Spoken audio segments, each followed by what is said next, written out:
So we're here with Aaron Draplin, easily your favorite designer's favorite designer. Definitely the gentleman who got me into design, and I am not a designer. I'm a filmmaker. So you've been at Max how many years now? 10th running. 10th running. Yeah. How has the experience changed for you over those 10 years? Well, every time it's like 11 years ago, I didn't even know it really existed. I mean, maybe I heard something, but it just wasn't on my radar. I was busy making money and living and making a living, right? Right. To come down to this and take, kind of let it all hang out and see all this cool shit, it feels improbable always, right? So even 10 years later, like I want to go see everything. Right. That fan, that excited kid. But we're working. We're not here to make friends, if you know what I'm saying. We're making a good stiff profit selling cool shit to cool people. So it's such a privilege and always surreal.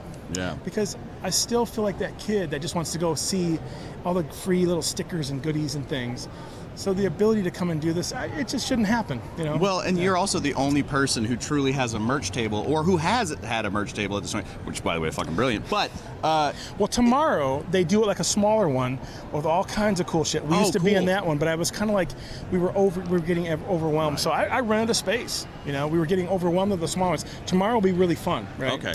Because then people can bring their stuff in and make a good chunk to all these cool people. It's going to be awesome. Like, I'll go shop in there, and buy some shit. But, yeah, this wasn't supposed to happen. This thing isn't supposed to happen. So it's just a triumph to get it down here in one piece. Right. And then, what no one sees is I give a lot of shit out, too. These guys buy stuff, and I just throw stuff in. Yeah. I'm not dragging it back to Portland. So. It's got to go, yeah.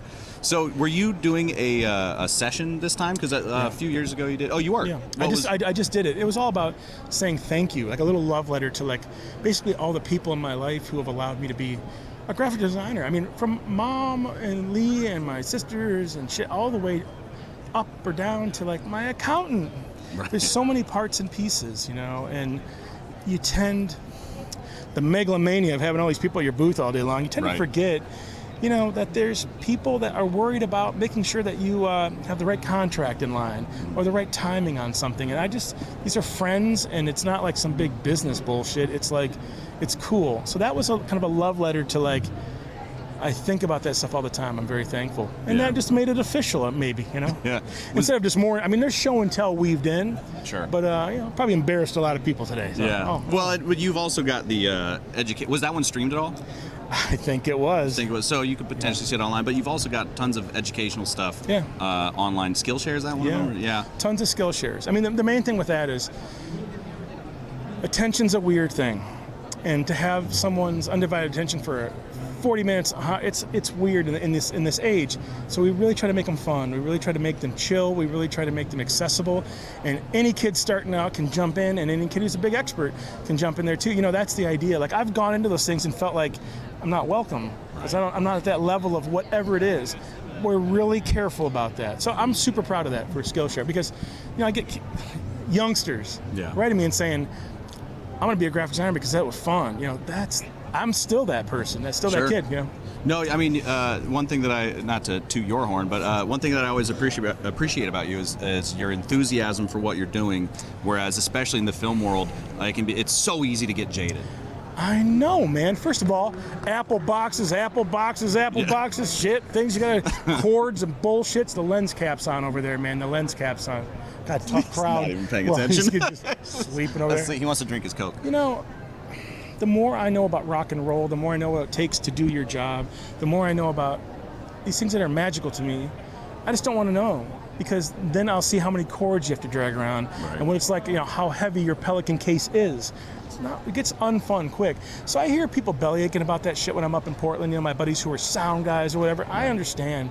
We're just lucky to do this stuff. Totally. It's not like we're fucking selling insurance. No offense to bullshit insurance salesmen, but you know what I mean? It's like, we're lucky to do all this.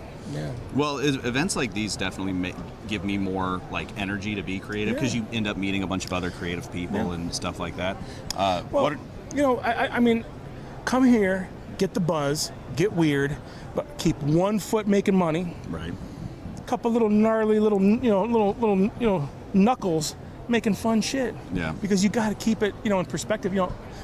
One of the things that's creepy about some of this stuff is like, what, you're just gonna like, create. No, you have to like make a buck somewhere. Right. So what this should be is your chance to say, what little part of my day do I get to do weird shit? Find something here, but then get back into like, keeping that rent paid. I mean, I know it sounds a little weird to say that, but it's the truth. It's like I keep that in perspective. So to come here, this is just like a kind of a vacation. Yeah. And I think it's important for creatives to realize that like, even if you're not going to college for it, or if it comes from within you, it's just as valuable as being a lawyer or whatever in terms of monetary, response. My favorite thing about graphic design is a big, stiff paycheck, Yeah. But maybe we talk about it in terms of like permission to not make money and be okay with like just helping your friends out with this shit. Or Totally. where that can lead you, because everyone tries to make the bestest buck there is. We might miss the fact that we can use it for shitty little things that will get us other places. Totally. I mean, I'm not kidding. I don't know any better maybe, but instead of worrying about whether or not it's a fiscal good move, Right. I just get it out there. And the funny part about that costs me nothing. But someone sees it who can pay you a little something, and you kind of trick them. Because they're not going to hire you to do that, right? They're going to hire you to twist it, turn it, upside down it, whatever, fold it inside out. All that kind of shit. Dave Clayton, everybody. Dave Clayton. I'm Draplin. All right. Like, we shouldn't forget that. Totally. That your little mouse finger can be used sometimes just to help people. Yeah. And can be used just to get weird. And then be used to take it to them and make a good chunk. Yeah. And be firm and fair. I was driven by fear for way too long about how am I going to get away with this? How am I going to make this money? How am I, jobs and things and stuff. And I just never lost the hobby of this. Right. Like, it was a hobby first. That's all it was, because I had no jobs. I'm so glad I had that, because I didn't learn all the language of like, oh, I hate my boss and all that shit. This was just a hobby to like pedal across town. I used to work up in Anchorage in the summers, right? Didn't have a car. I had my bike and skateboard and shit. And I would go, everyone would get off the train, these big long runs we do, get off the train, they go party, drink, fight, screw, all that kind of shit. I'd pedal to a Kinko's, swipe a credit card and get 2 hours of stupid ass, Illustrator. Right. And knock all my designs out. So what that teaches you is like, you gotta work in that 2 hours, you don't wanna pay 3 hours, right? Right. So I've never lost that.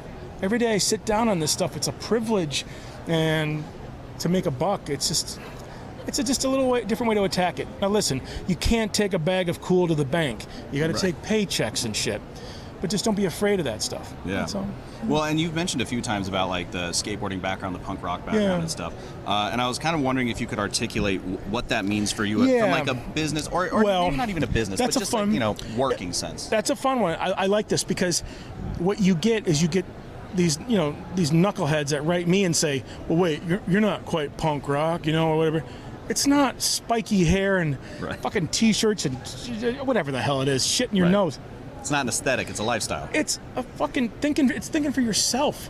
Call it whatever you want to call it. It's thinking for yourself, not being afraid to be weird, ugly, big, small, whatever, be you. And then apply that to the way you work, I mean, that skateboarding and snowboarding and punk rockery and bullshit and things and art and stuff, I'm so happy I had that, because it wasn't a competition. Right. No one was the best, no one was the worst. We were together. Yep. And that's what skateboarding was for me, right? It wasn't who was the Snowboarding for me, best. Yeah, we talked about that. Yep. Who gives a fuck who's some Olympian or something? We're just together in some shitty Subaru going up to the hill. Yep. You know what I'm talking about? Yeah. So that's what's important, and that still applies to graphic design too. Yeah. Because people measure in these bullshit ways, and I don't have time for that. Make some more those stupid mittens right there. I know. I wanted one so bad. Next time, trigger mitt. I need the dexterity. Just get that. You know what? I'll take that in, cut it open, sew it, and you then get that one black finger up on the mountain. It'll be all frostbit and shit. Yeah. I'll have the only version of that. So obviously, Adobe Max is both community building and whatnot, but it's also education. Have you learned anything this trip that you can think of? No. I mean, we are ape shit the whole time we're here. I will say, or maybe in general. Well, I mean, there's always going to be a push of the technology. That's what's interesting. It's subtle for me, because we're here worrying about how to get the posters on the wall, and signing shit, and it's awesome.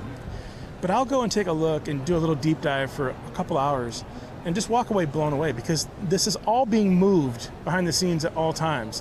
Whatever little dumb foibles I'm worrying about, you come here and you get updated, because it's a job. Right. It's someone's job to find that creativity and then make that shit come to life. And I just really respect that, you know? Show me what you got. It better be cool. You had 2.5 years to figure it out, that kind of shit.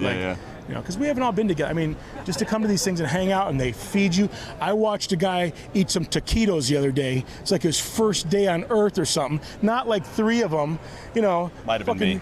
Bite your finger off or something while he's eating that taquito. Anyway, it's fun at these things. Come to this stuff. Get weird. Well, and something that I've been interviewing other attendees, and something that I was thinking about you the whole time is we get to interview a high school teacher who, teaches their students, but also I met a woman who designs the labels on water bottles. That's not a job that you immediately think, but she works for some bottling company. And you know what? Niagara Bottling. They use graphic design as lethal as the coolest thing here. Yeah. That is awesome. Years ago, we met, I tell this story, it's 10 years ago. This kid would come up to me a couple years in a row and say, I'm that guy from Subway. And I'd be like, what's wrong with that? I'd fucking destroy a Subway every now and again. Right. And turns out the guy behind me or the lady in front of me, she deserves good design in that Subway, sandwich. What's wrong with that? We put these bullshit sort of guardrails on who's cool, who's not. Right. Cool job, big job. I'm sick of that shit. Subway is just as valid as anyone else's graphic design. You know what I mean? So yeah. The example you've used is the little logo on the bottom of the cardboard box. Someone had to make that, and that's a cool job. Speaking my language. Well, the funny part about it though is when you strip it away from it being this big graphic design project, they get to the meat of it, and they do an incredible job. That's the stuff that matters the most to me. It wasn't toiled over. It was just meant to work.